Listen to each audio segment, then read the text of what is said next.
and Sheen tweets, "It's Tameeka time."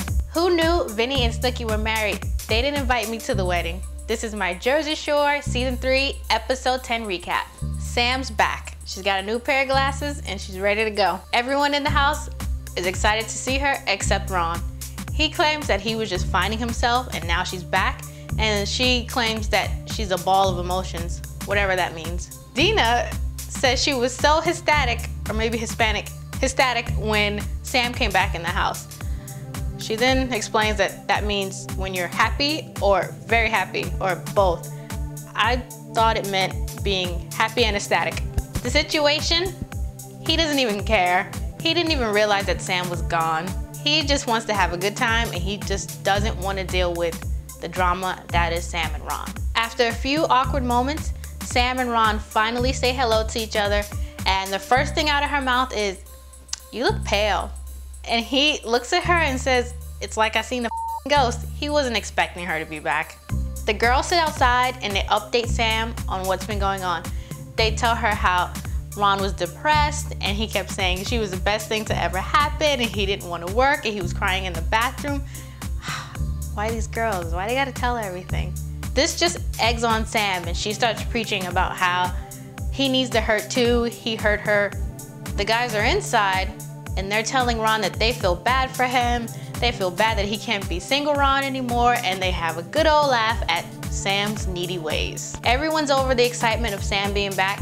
Now it's party time. Everyone gets ready to go to Karma.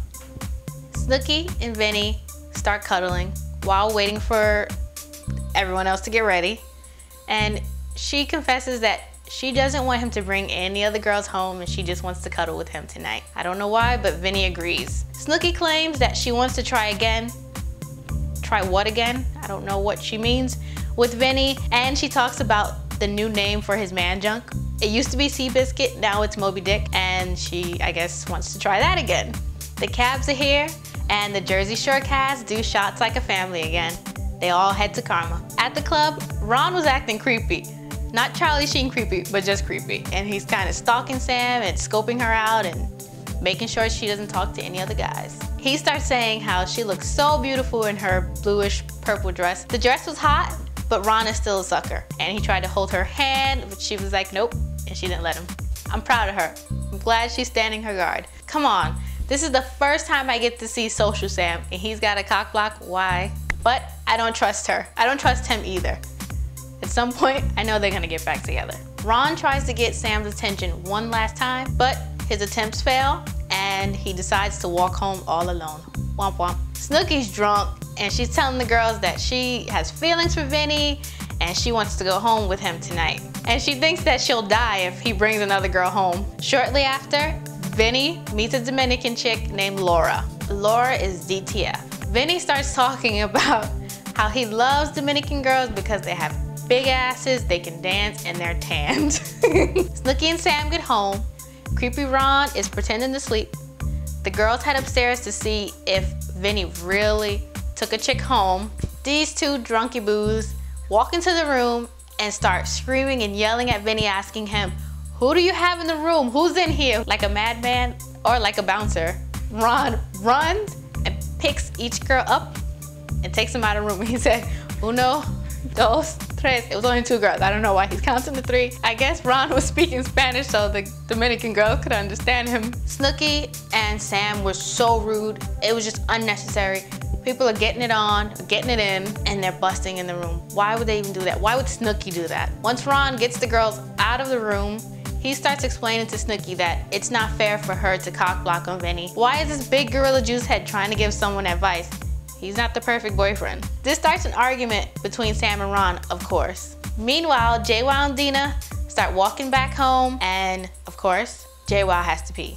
She's always peeing in weird places. What, is she pregnant? Just peeing all the time? She stops behind a car and pops a squat and ends up peeing on Dina's foot. Dina freaks out. Jwwow promises to wipe the pee over her foot when she gets home. Vinny and Paulie, they're done with the DTF girls. They're calling them cabs.